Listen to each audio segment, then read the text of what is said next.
ইন্নাল হামদুলিল্লাহ ওয়াসসালাতু ওয়াসসালামু আলা রাসূলিল্লাহ আম্মা বা'দ।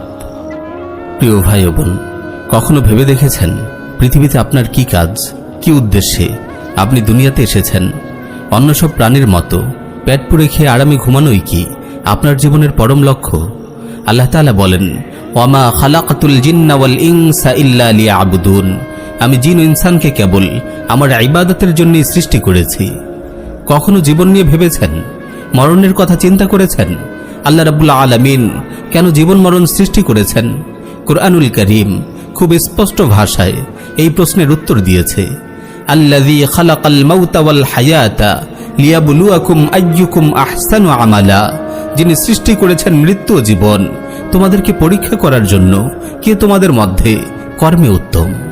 কখনো ভেবেছেন আপনার এই জীবন সফরের সর্বশেষ মঞ্জিল কি? জীবনের পরম সাফল্য ব্যর্থতা কি? আলহামদুলিল্লাহ, কুরআনুল কারীম আমাদের জীবন জিজ্ঞাসার সব উত্তরই দ্ব্যর্থহীন ভাষায় দিয়ে রেখেছে। কুল্লু নাফসিন যায়িকাতুল মাউত ওয়া ইন্নামা তুওয়াফাউনা উজুরাকুম ইয়াওমাল কিয়ামাহ ফামান যুহজিহা আনিন নারি ওয়া উদখিলাল জান্নাতা ফাকাদ ফাজ ওয়া মাল হায়াতুদ দুনিয়া ইল্লা মাতাউল গুরুর। প্রত্যেক প্রাণী মৃত্যুর স্বাদ গ্রহণ করবে, আর কিয়ামতের দিন তোমাদের কর্মফল তোমাদেরকে পুরোপুরি দেয়া হবে। তখন যাকে জাহান্নাম থেকে সরিয়ে জান্নাতে প্রবেশ করানো হবে সেই সফল কাম, আর পার্থিব জীবন ছলনাময় ভোগ ছাড়া কিছুই নয়। আল্লাহ রাব্বুল আলামিন সুস্পষ্ট ভাষায় জানিয়েছেন, সফল কাম হলো সেই যে জাহান্নাম থেকে নাজাত পেয়ে জান্নাতে পদার্পণ করতে পেরেছে। জীবনের পরম সাফল্য ব্যর্থতার হিসাব মিলাতে পেরেছেন তো? প্রিয় ভাই ও বোন, মুমিন মাত্রই তার জীবন নিয়ে ভাবে। একজন মুমিনের কাছে জীবনের এসব অনিবার্য প্রশ্নের উত্তর স্পষ্ট থাকা চাই এবং সেই অনুযায়ী জীবন যাপন করা চাই। নইলে একজন মানুষ ও একটি জানোয়ারের জীবনের মাঝে মৌলিক কোনো পার্থক্য থাকে না। প্রিয় ভাই ও বোন, আল্লাহ রাব্বুল আলামিন অসংখ্য আয়াতে ক্ষণস্থায়ী দুনিয়ার হাকিকত তুলে ধরেছেন। আল্লাহ তাআলা বলেন, ইন্নামা হাযিহিল হায়াতুদ দুনিয়া মাতা' ওয়া ইন্নাল আখিরাতা হিয়া দারুল কারার। এই পার্থিব জীবন তো অস্থায়ী উপভোগের বস্তু, জেনে রেখো আখিরাতে হলো চিরস্থায়ী আবাস। তিনি আরো বলেন, সব মানুষ কুফরের দিকে ঝুঁকে পড়ার আশঙ্কা না থাকলে তিনি কাফিরদেরকে তাদের চাহিদার চেয়েও বেশি সম্পদ দান করতেন। এমনকি তাদের ঘরের ছাদ, দরজা, সিঁড়ি ও খাট সব সোনার উপর করে দিতেন।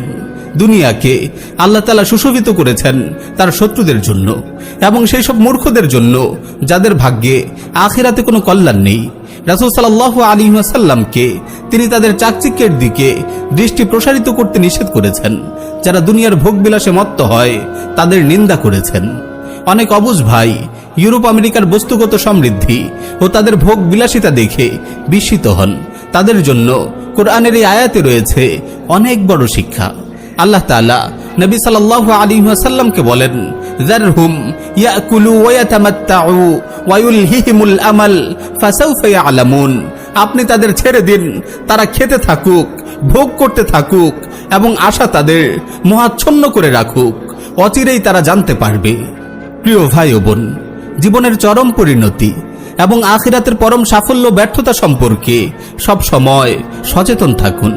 দুনিয়ায় কাফির ও নাফরমানদের সমৃদ্ধি ও চাকচিক্য দেখে আপনি হতাশ হয়ে পড়বেন না। আখিরাতের পাথেয় সংগ্রহে আপনার আমল অব্যাহত রাখুন। আল্লাহর জমিনে আল্লাহর দিন কায়েমের সংগ্রামে সাধ্যমতো অংশগ্রহণ করুন। কোরআনের শেখানো জীবন ও জগতের এই অমূল্য পাঠ যেন কখনোই আপনি ভুলে না যান।